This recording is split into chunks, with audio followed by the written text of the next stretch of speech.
A broad, restless plateau west of Naples has begun to move again, but not in the way most people expect from a volcanic system of this scale.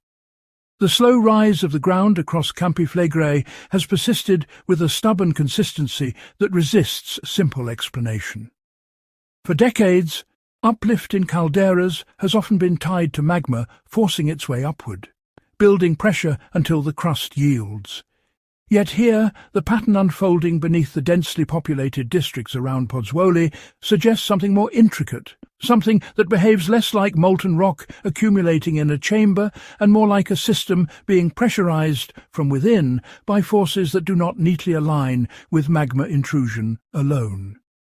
Why would a volcanic field known for explosive history show signs of deformation without the clear seismic signatures of magma ascent? What mechanism can lift several kilometers of crust by measurable increments, sometimes several centimeters per month, without producing the thermal and geochemical signals typically associated with rising melt?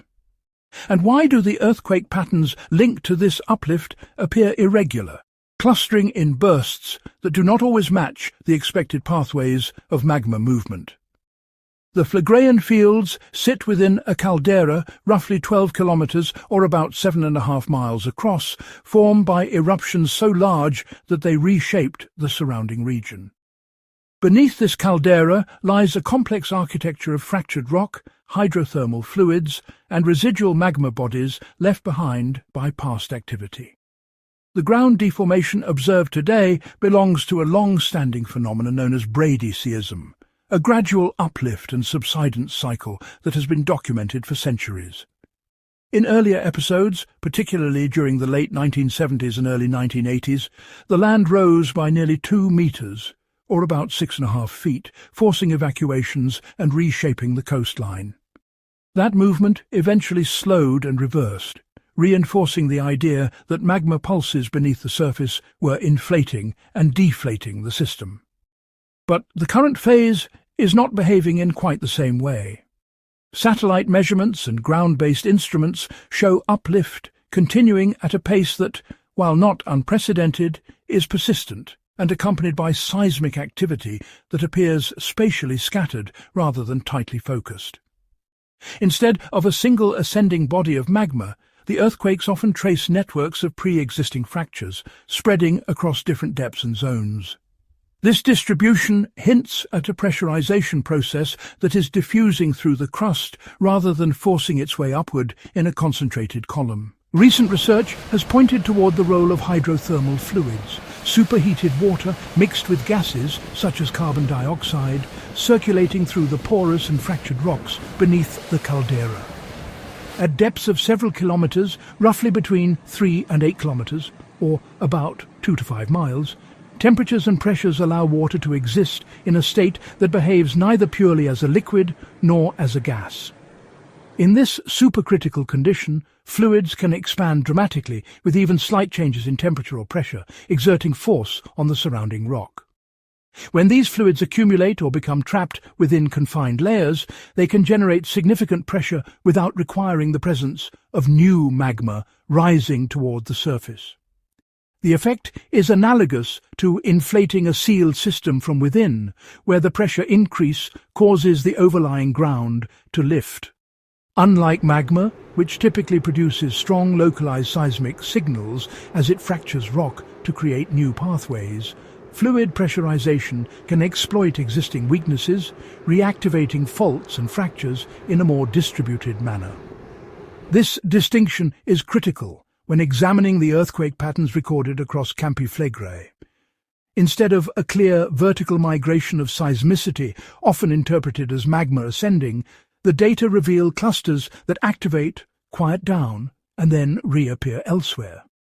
Some sequences occur at shallow depths, less than 2 kilometers or about 1.25 miles, while others originate deeper, creating a layered pattern of activity that suggests multiple interacting processes rather than a single driving force. Geodetic data reinforce this interpretation. The deformation field is broad, extending across much of the caldera rather than being centered on a single focal point.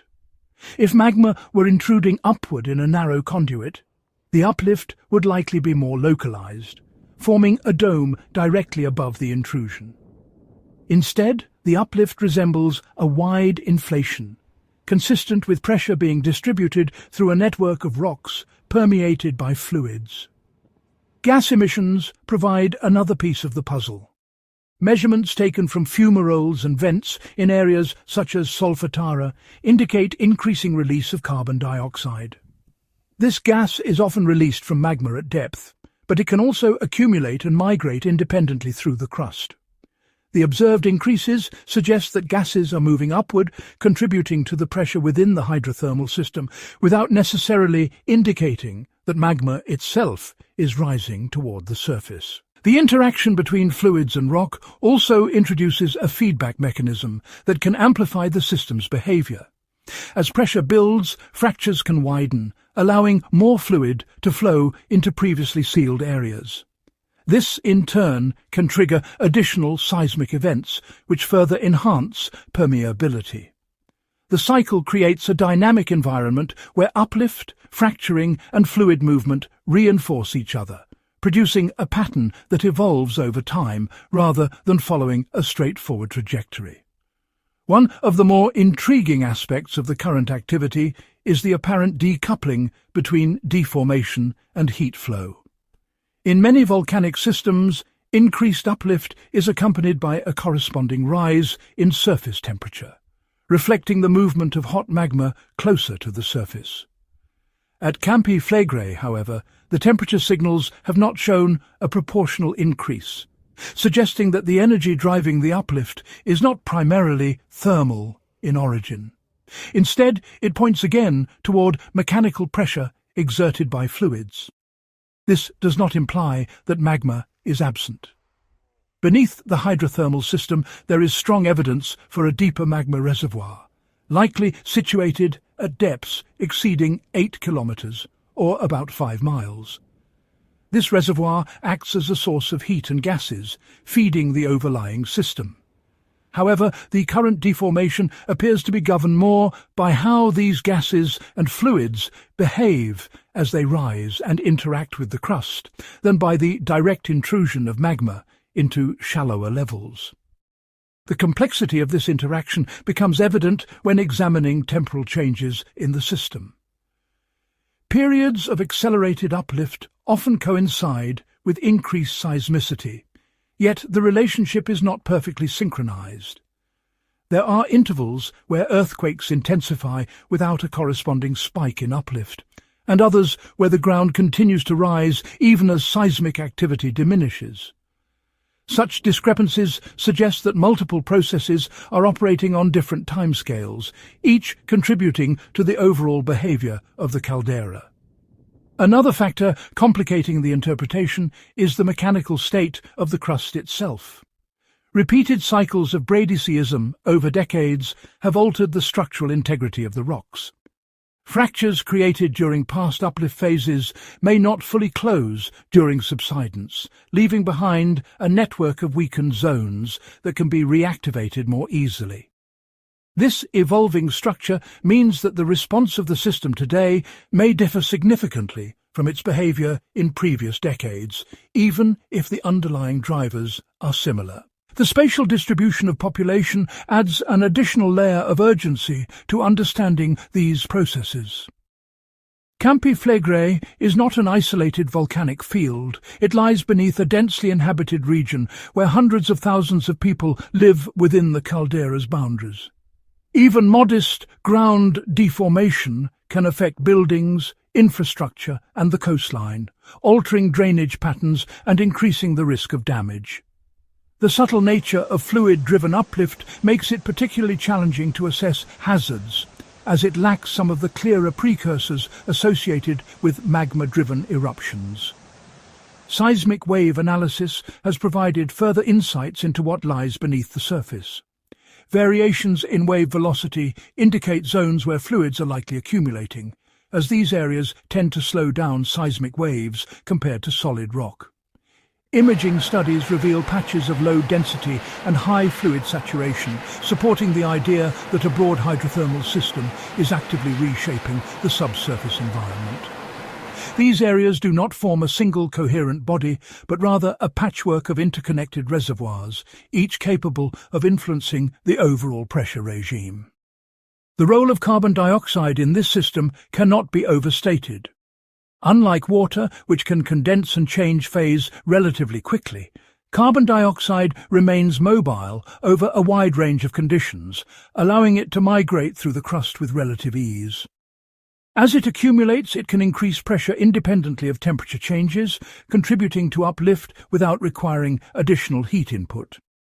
This behavior aligns with observations of increased gas flux at the surface, suggesting a direct link between deep gas sources and shallow deformation. At the same time, the chemistry of the emitted gases provides clues about their origin. Ratios of different gases can indicate whether they're coming directly from magma or have interacted extensively with hydrothermal fluids. Current measurements point toward a mixture, where magmatic gases are being modified as they pass through the hydrothermal system, further supporting the idea of a layered and interacting set of processes. The pattern that has been unfolding across Campi Flegrei does not remain static from one month to the next. Measurements collected through continuous satellite interferometry and dense ground-based networks show that uplift rates fluctuate, sometimes accelerating to several centimeters over the span of a few weeks, then easing without a clear external trigger. These oscillations point to a system that is internally regulated, where pressure builds and releases in cycles governed by the movement of fluids through rocks that are anything but uniform. Beneath the caldera, permeability is not evenly distributed. Some layers act as conduits, allowing fluids to move relatively freely, while others behave as seals, trapping gases and water until pressure forces a pathway open. When such a seal fails, the release does not necessarily reduce the overall pressure of the system. Instead, it can redistribute it, transferring stress to adjacent zones. This redistribution is reflected in the shifting locations of earthquake swarms, which often migrate laterally rather than vertically, reinforcing the view that pressure is diffusing outward instead of rising in a narrow column. The mechanical behavior of these rocks under pressure is central to understanding why the uplift continues without a clear transition into magma-driven activity. Laboratory studies of similar volcanic rocks under high temperature and pressure conditions show that they can undergo a process known as inelastic deformation, where the material bends and stretches without immediately fracturing. This allows the crust to accommodate gradual increases in pressure without producing large singular earthquakes. Instead, stress is released through numerous smaller events, distributed across a wide area, matching the seismic patterns recorded across the caldera. At depths of roughly 3 to 4 kilometers, or about 2 to 2.5 miles, conditions favor the accumulation of supercritical fluids. Here, the boundary between liquid and gas effectively disappears, creating a phase that can expand rapidly when pressure decreases even slightly. If fractures open in this zone, the sudden expansion of these fluids can generate bursts of seismicity.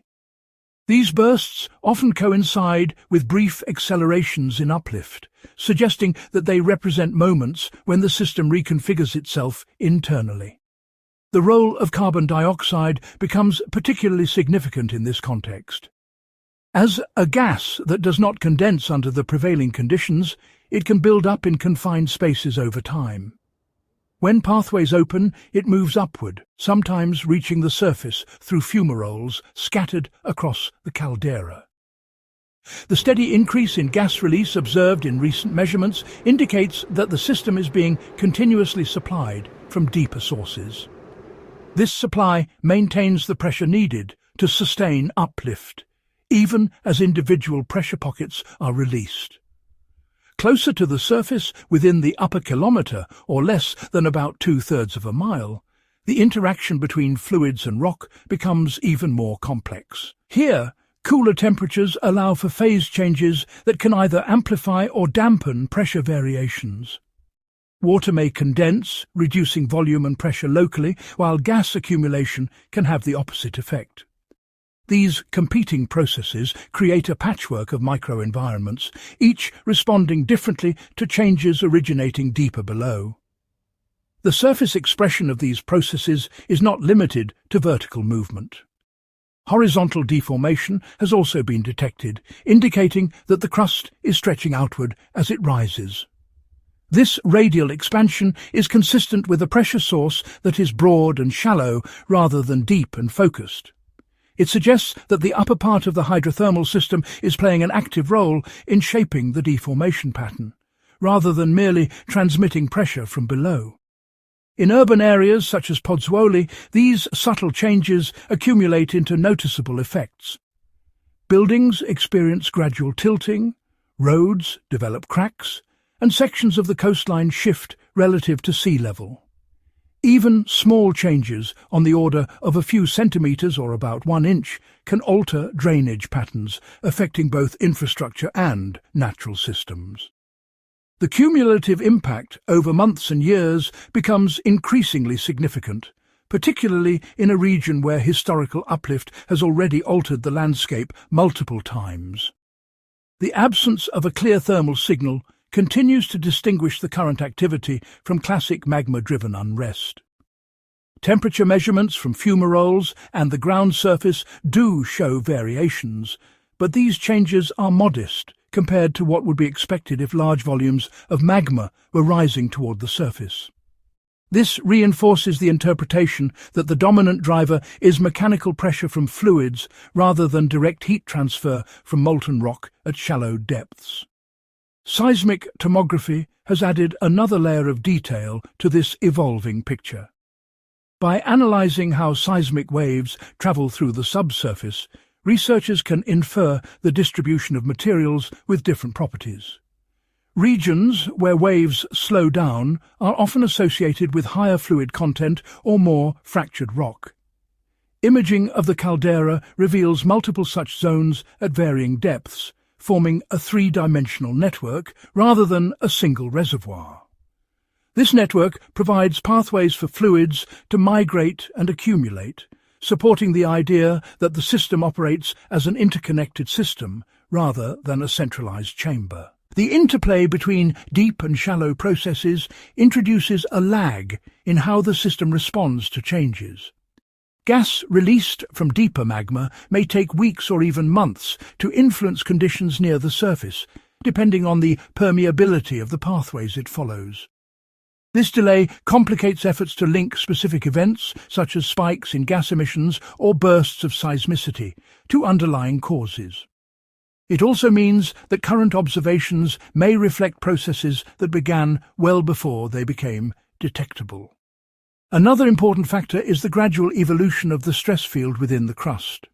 As uplift continues, it alters the distribution of forces acting on faults and fractures. Some faults may become more stable, while others approach conditions that favour slip. This shifting balance can explain why certain areas experience repeated seismic activity while others remain relatively quiet. It also suggests that the pattern of earthquakes may continue to change even if the overall rate of uplift remains steady. The cumulative effect of these processes is a system that is highly sensitive to small perturbations. Minor variations in fluid input, pressure or permeability can lead to noticeable changes in behaviour. This sensitivity is both a challenge and an opportunity. On one hand, it makes prediction difficult, as the system does not follow a simple linear progression. On the other hand, it means that detailed monitoring can capture early signs of change, providing valuable information about how the system is evolving. In recent months, the frequency of earthquake swarms has shown periods of intensification, with clusters occurring over spans of hours to days.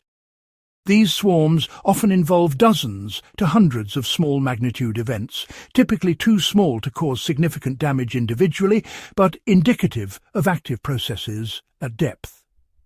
Their occurrence across different depths reinforces the idea that multiple layers of the hydrothermal system are active simultaneously.